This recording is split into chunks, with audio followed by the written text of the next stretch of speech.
అయితే ఎలక్షన్ తర్వాత చూసుకుంటే వైఎస్ఆర్సీపీ ఓడిపోయింది అంటే ఓటమిని అంగీకరించవచ్చు, కానీ ఇంత దారుణంగా ఓడిపోవడం ఏంటి అనేటువంటిది జగన్మోహన్ రెడ్డి గారు కూడా ఆ రోజు ఒక ప్రెస్ మీట్ పెట్టారు. ఆ ప్రెస్ మీట్లో ఆయన చేసినటువంటి కొన్ని కామెంట్లు కూడా చాలా ఈ వర్గానికి ఇంత ఇచ్చాము, ఈ వర్గానికి ఇంత ఇచ్చాము, ఈ ఓట్లన్నీ అయిపోయినాయి, వీళ్ళ ఓట్లన్నీ ఏమైపోయినాయి, ఏం జరిగిందో అర్థం కాలేదు అన్నటువంటి కొన్ని కామెంట్లు కూడా చేశారు. ఆ తర్వాత కొన్ని బయటకు వస్తూ ఉన్నాయి, ఈవీఎంల మీద కూడా రకరకాల కామెంట్లు అయితే వస్తూ ఉన్నాయి.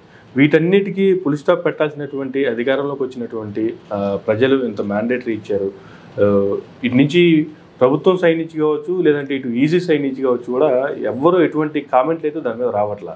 ఎందువల్ల అంటే ఎవరు కామెంట్లు చేయకపోవడానికి గల కారణాలు ఏంటంటారు? ఎక్కడో ఒకళ్ళు అలా చేస్తే సైలెంట్గా ఉన్నా అది వేరే, కానీ ఇది దేశవ్యాప్తంగా కూడా ఒక్కొక్క రోజు ఒక్కొక్క రాష్ట్రంలో నుంచి బయటకు వస్తున్నాయి కొన్ని వార్తలు. కానీ దీనికైతే సెంట్రల్ ఈసీ అయితే ఒక పులి స్టాప్ అయితే పెట్టాల్సిన అవసరం వాళ్ళ మీద కూడా ఉంది ఖచ్చితంగా. అదే నేనేమంటానంటే, దేశంలో ఎన్నికలు జరిగిన ప్రతిసారి కూడా ఈవీఎంల పైన సస్పెక్ట్ చేయడము, ఈవీఎంల పైన ఆరోపణలు చేయడం ఈ ఎన్నికల్లో కొత్త కాదు. 2004 నుంచి మన దేశంలో పార్లమెంట్ ఎన్నికల్లో ఈవీఎంను మనం అడాప్ట్ చేస్తున్నాం, ఈవీఎంను డిప్లాయ్ చేస్తున్నాం. అంతకుముందు మన దేశంలో 1980 దశకంలో కూడా అసెంబ్లీ ఎన్నికల్లో బై ఎలక్షన్స్లో ఈ ఈవీఎం సిస్టమ్ను మనం ఇంట్రడ్యూస్ చేయడం జరిగింది ఎలక్షన్ కమిషన్. సో కాబట్టి ఇది ఒక సుదీర్ఘ ప్రక్రియ ద్వారా మనం అడాప్ట్ చేసుకున్నటువంటి ఒక మెథడే. అంటే ఏదో ఈ రోజు ఈ మెథడ్ని అడాప్ట్ చేసుకోలేదు, లేదా ఈ రోజు ఈ ఎన్నికల్లోనే ఈవీఎం సిస్టమ్ అనేది రాలేదు. కాబట్టి సో ఎన్నికలు జరిగిన ప్రతిసారి కూడా ఓడినటువంటి పార్టీలు, ఓడినటువంటి అభ్యర్థులు ఈవీఎంలను సస్పెక్ట్ చేస్తున్నారు, ఈవీఎంల పైన అనుమానాలు, ఆరోపణలు చేస్తున్నారు. గతంలో చంద్రబాబు నాయుడు గారు కూడా 2019లో ఈవీఎంల పైన అనుమానం వ్యక్తం చేయడము, ఆయన సుప్రీంకోర్టు కోవడము, ఆయన సుప్రీంకోర్టులో కేసు వేయడము, దాని ద్వారా ఖచ్చితంగా 50% వీవీప్యాట్లను ఎంచాలని చెప్పి ఆయన కోరడం జరిగింది. అలాగే ఆ రోజు సుప్రీంకోర్టు కూడా స్టాటిక్స్ డిపార్ట్మెంట్ వాళ్ళని అడగడం జరిగింది, మీరు వీవీప్యాట్లో 50% ఎంచడానికి పాసిబులా అంటే వాళ్ళు ఏం చెప్పారంటే, ఖచ్చితంగా అది టైం టేకెన్ ప్రాసెస్, ఖచ్చితంగా రిజల్ట్ అనౌన్స్ చేయాలంటే ఆ పద్ధతిలో చాలా టైం పడుతుంది. సో కాబట్టి మనం ఈవీఎం సిస్టమ్ తెచ్చినాము, అట్లా మనం 50% ఎంచడానికి పాసిబిలిటీ కాదని వాళ్ళు చెప్తే, తర్వాత అమికబుల్ సొల్యూషన్గా ఒక 5 ఈవీఎంలను ప్రతి నియోజకవర్గంలో ర్యాండమ్గా మీరు ఎంచాలని చెప్పి ఆ రోజు సుప్రీంకోర్టు గైడ్లైన్స్ మనకు ఉన్నాయి. సో అలా ఒక మెథడ్ మనకు ప్రస్తుతం ఉన్న మెథడ్ ఒకటి అడాప్ట్ అవుతుంది. కాకపోతే ఈరోజు దేశవ్యాప్తంగా ఇంత ప్రధాన చర్చ జరగడానికి ఈవీఎంల పైన కారణం ఏమిటంటే, అక్కడ పోలింగ్లో వచ్చినటువంటి ఈ పోల్ పర్సెంటేజు, తర్వాత ఈ ఎలక్షన్ కమిషన్ ప్రకటించినటువంటి ఎన్నికల ఫలితాలు ఆ పర్సెంటేజు, ఇక్కడ టర్నౌట్కు తర్వాత వచ్చిన టర్నౌట్కి చాలా డిఫరెన్స్, చాలా వేరియేషన్స్ కనపడ్డాం.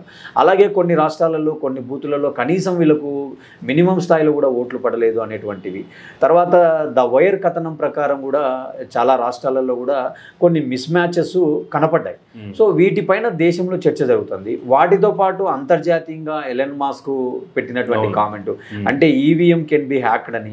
సో ఆర్టిఫిషియల్ ఇంటెలిజెన్స్ ద్వారా లేదా దేని ద్వారా అయినా ఈవీఎంను హ్యాక్ చేయొచ్చు అనేటువంటి చర్చ చూస్తున్నాం. ఇక్కడ ఏమంటామంటే, సహజంగా ప్రతి ఒక్కరికి ఒక ఐటీలో పనిచేసేటోళ్ళకి కానీ కొంత ఎలక్ట్రానిక్ సైడ్ అవగాహన ఉన్న వాళ్ళకి ఏంటంటే, అంటే ఏదైనా ఒక డివైస్ను మనం ఎక్కడి నుంచి అయినా మానిటర్ చేయొచ్చు.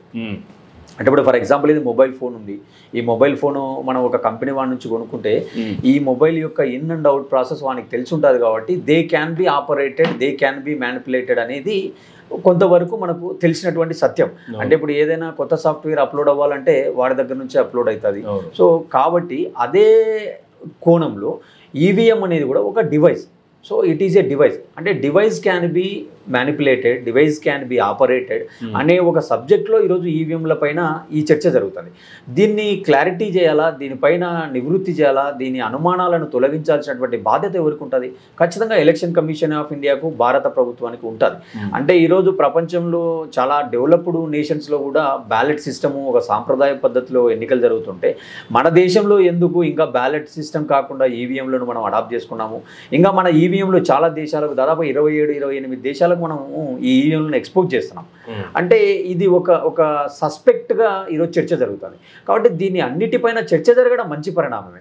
కాకపోతే అదే సమయంలో మనం ఎన్నికలు జరిగిన ప్రతిసారి కూడా ప్రజా తీర్పును తక్కువ చేయడము, ప్రజా తీర్పును తక్కువ చేసి మాట్లాడడం అనేది కూడా మంచి భావన కాదు. కాబట్టి నేనేమంటానంటే ఈ చర్చ మంచిదే, చర్చ ఆహ్వానించదగ్గదే. ఈ చర్చను ఎలక్షన్ కమిషన్ ఆఫ్ ఇండియా కానీ లేదా గవర్నమెంట్ ఆఫ్ ఇండియా కానీ కొంత పాజిటివ్ కోణంలో తీసుకొని ఖచ్చితంగా ప్రజల ముందు వాస్తవాలను పెట్టి దీన్ని హ్యాక్ చేయడానికి ఛాన్స్ లేదు, ఖచ్చితంగా ఇది ఒక డివైజే, ఎలక్ట్రానిక్ డివైజే. కాకపోతే ఈ డివైజ్కు ఇంటర్నెట్ కనెక్షన్ కానీ బ్లూటూత్ కనెక్షన్ కానీ ఏ విధమైనటువంటి కనెక్షన్స్ లేవు కాబట్టి దీన్ని మ్యానిపులేట్ చెయ్యలేరు. ఇది ఒక సపరేట్ ప్రోగ్రామబుల్ డివైస్ అని చెప్పి ఈరోజు ఎలక్షన్ కమిషన్లోని కొందరు అక్కడ ఉన్నటువంటి అధికారులు వాళ్ళు వీళ్ళు కొంత బ్రీఫ్ ఇవ్వడం చూస్తున్నాం మనం అక్కడక్కడ. కానీ ఆ స్థాయి వాళ్ళు కాకుండా ఎలక్షన్ కమిషన్లో ఉన్నటువంటి ఎవరైతే 3 కమిషనర్స్ ఉంటారో వాళ్ళు, ఇంకొక సైడు ఈ ఎలక్ట్రానిక్ అండ్ ఐటీ డిపార్ట్మెంట్లో ఉన్నటువంటి ఎక్స్పర్ట్స్, ఇట్లా అందరూ కూర్చొని ఒక రౌండ్ టేబుల్ సమావేశం కానీ లేదా పార్లమెంట్లో చర్చ కానీ ఇలా చేసి కొంత అనుమానాలను తొలగించేటువంటి ఒక ప్రయత్నం జరిగితే ఖచ్చితంగా జరగాలని, అలా జరిగినటువంటి ప్రయత్నాల తర్వాత ఏ నిర్ణయం అయితే వస్తుందో దాన్ని అడాప్ట్ చేసుకోవాలని మనం కోరుకోవాలి.